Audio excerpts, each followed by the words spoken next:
In higher ed, we're all looking for big wins, but reducing a 75% application abandonment rate and achieving a 90% conversion rate, that's next level transformation.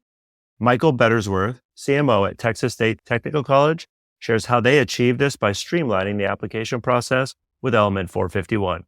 Our Element journey began out of a necessity.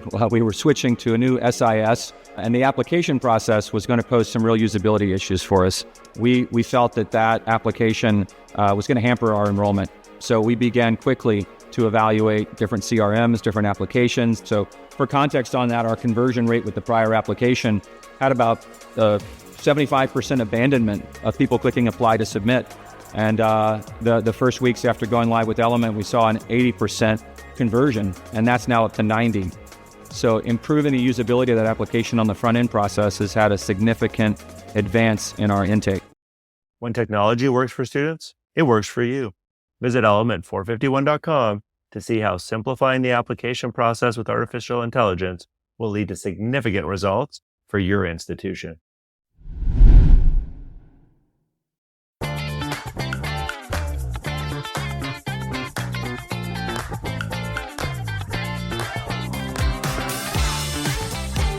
Welcome to Mission of Missions. I'm your host, Jeremy Tiers. This is the show designed to help you grow, both professionally and personally, in the fast-paced world of higher education. Every other Tuesday, I sit down with senior leaders, new professionals, and difference makers from across higher ed and beyond, where we'll share tips and strategies related to challenging topics like student recruitment, leadership, customer service, enrollment marketing, and time management. So if you're looking for practical advice and conversations that actually move the needle, this show's for you. Grab your notepad or fire up your notes app, and let's get into it. Hey everybody, it's Jeremy Tiers, and this is episode 65 of the Mission Admissions podcast. Every year, the NFL gives out its annual awards, and this past season, Josh Allen, who's the quarterback for the Buffalo Bills, won the MVP or Most Valuable Player award. During his acceptance speech, Josh said, "We've got such a great locker room, and it takes everybody from the equipment staff to the training room to the strength staff to Slick Rick in the mailroom to the cafeteria people upstairs. It truly takes everybody to have team success." A couple of days later, the world became familiar with Roderick Morrow, aka Slick Rick, the staff member who Josh Allen gave a shout out to. During one of his interviews with the local media, Slick Rick revealed that he was watching the award show live, and when Josh mentioned his name, he started crying. He couldn't believe that Josh would do such a thing. He went on to say that he loves his job, and he wouldn't want to work anywhere else in the entire world. Leadership isn't about having a title. It's about your actions and behaviors, and what those actions and behaviors do for other people. How does it make them feel? Empowered? Confident? Excited? Or frustrated? All alone? And people dread coming to work? I believe that anyone can lead regardless of how much or how little experience they have. Once you believe that, then it becomes important that each day you model actions and behaviors that show people you're doing what I would call leading up. Leading up means you develop a daily plan, you hold yourself accountable to it, and you consistently find ways to support, inspire, empower, and recognize others. Let's talk about a few other things you can do to lead up. Think about how you can leverage your skills in a particular area. So if you're an admissions counselor listening to this, for example, and you happen to be strong with data in your CRM and pulling reports together, how can you cross-train other colleagues to also become strong in that area, knowing that you're all on the same team? Next, I encourage you to spend time with other colleagues and learn from them. What skills and areas do you want or do you need to grow in? Consider spending time and learning what your direct supervisor values and how he or she is wired, as well as the style they use to communicate. Think about the language you use in meetings. There's a difference when you use the word our instead of my or me. Be willing to step up and take on additional projects or serve as a secondary liaison to show that you want to learn. If you see a colleague struggling with something, offer them support and encourage them to lean on their people for additional support. And finally, be willing to respectfully communicate your point of view when you strongly believe it can help the team or organization. Don't conform to everyone else because your point of view is different and you're worried about what other people will think. When you do one or all of those things and lead up, you add value to your team. When I'm asked to mentor someone, one of the top questions I get has to do with the skills and traits that a lot of high-performing leaders possess. One of the biggest leadership skills that I don't think gets talked about enough involves how you plan your day and manage your time. As a leader, you're asked to juggle a lot of different things, and for that to effectively happen, it's critical to, for example, block time on your calendar each day for every single task that you have prioritized on your to-do list. Give each one of them a time slot so that now you have a plan for your day, and that will enhance your focus and help you to stay on task. It also reduces stress because you feel more in control of your day, and it increases accomplishment because you're completing tasks and crossing things off of your list. Leading effectively also requires having a growth mindset and being adaptable. I talk a lot about mindset because our mindset is a powerful tool. It literally determines how we show up every single day. Psychologists have proven that our behavior aligns with our thoughts. Too often, I continue to find that people in higher ed get stuck in a fixed mindset because of things like fear of failure, fear of reprimand, or fear of what others around them will think or say. As a leader, it's essential that you not only encourage yourself and those that you manage to take risks and try things, but that you also understand and that you explain and have this conversation with the people that you manage. Failing and making mistakes is okay. Like, that's normal and it's going to happen.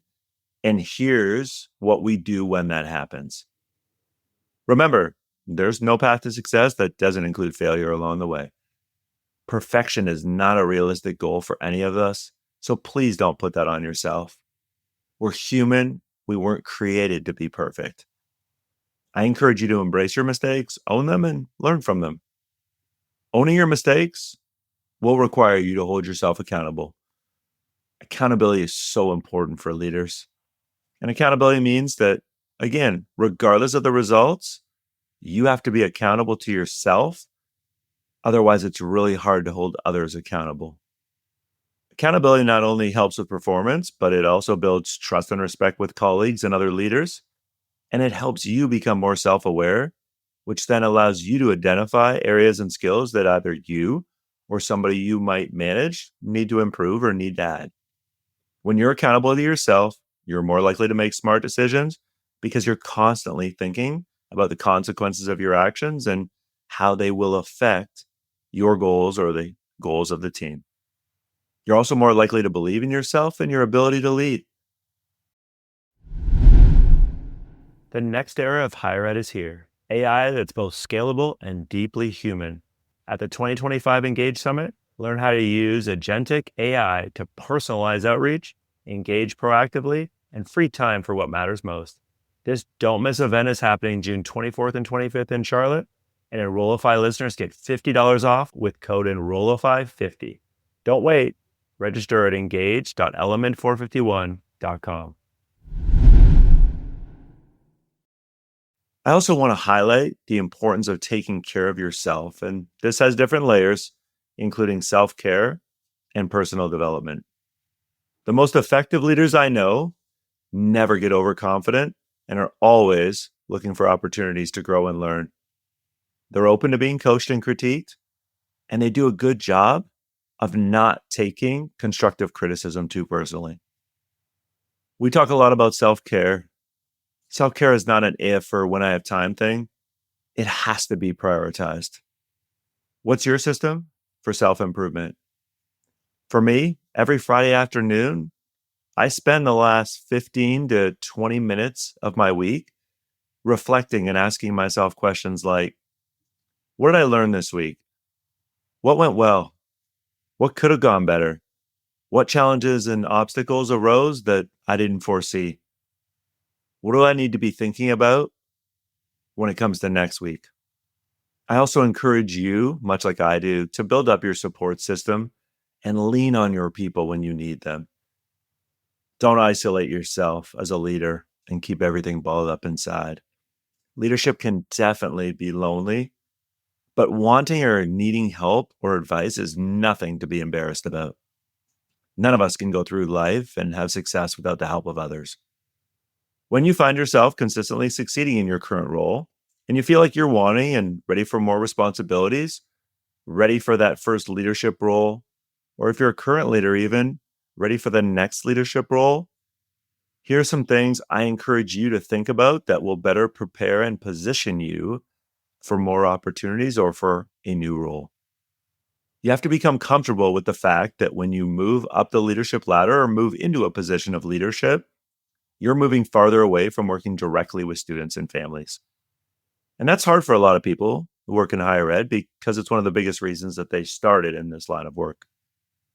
I remind people, even though you're not as front facing when you're in a leadership position, you're still very much helping make an impact with students and families because you're helping those frontline staff and those secondary leaders grow in their positions, which then helps them or the people they manage serve students and families more effectively. Think about your leadership style. If I asked you to define it, what is it? I mean, what kind of leader do you want to be? What do you value and what principles or what things do you and your staff want to be known for? When you know who you are and why you do what you do, you will have more power to do what you do. As a leader, you have to be comfortable spending a lot of time with data and understanding how to make that data actionable. Think about your current relationship with data and the knowledge level of the CRM that you use. It's okay if you're not there yet, but I can tell you every single person who is skilled within their CRM continues to tell me they're self-taught. They just prioritize it bit by bit by bit. Are you comfortable having tough conversations with people? As a leader, that's your reality. When you have to hold other people accountable, sometimes that means they're not going to be very happy with you and they're not going to like you in the moment. Are you going to be okay with that? As far as work-life balance goes, it's important to understand that as a leader or as a senior leader, you will not have the same balance you currently have. Are you okay with that? If you have a spouse or significant other, I encourage you to have some of those what-if type conversations and talk openly about your professional goals now. Don't wait until you're in the moment.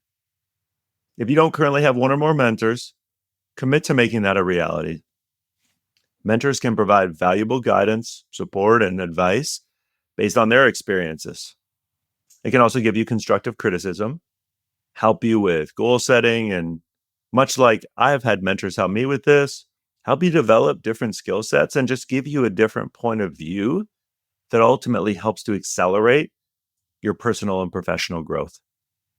When it comes to finding different mentors, I encourage people to find one of each of the following.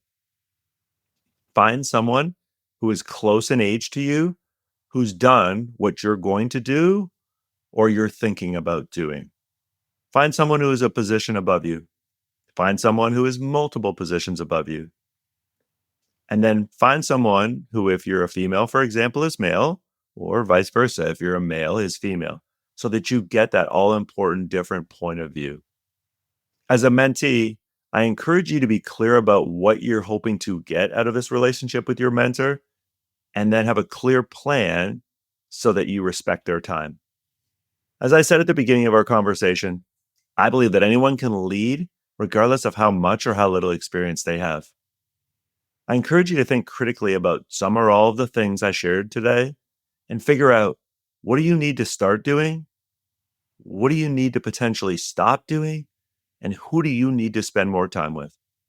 I'll end with this. Please remember that you don't have to figure all this out today, tomorrow, or even next week. That's not realistic for any of us. Do your best to take things one day or 1 week at a time and focus each day on progress, not perfection. Progress, not perfection. Good luck. Thanks for listening to Mission Admissions. This show is a proud member of the Enrollify network, home to Higher Ed's the largest collection of podcasts.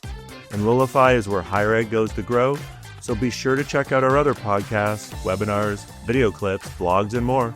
Visit enrollify.org and subscribe for all the latest details and content drops directly to your inbox. Enrollify is brought to you by Element 451, the digital workforce platform for higher ed. Learn more at element451.com.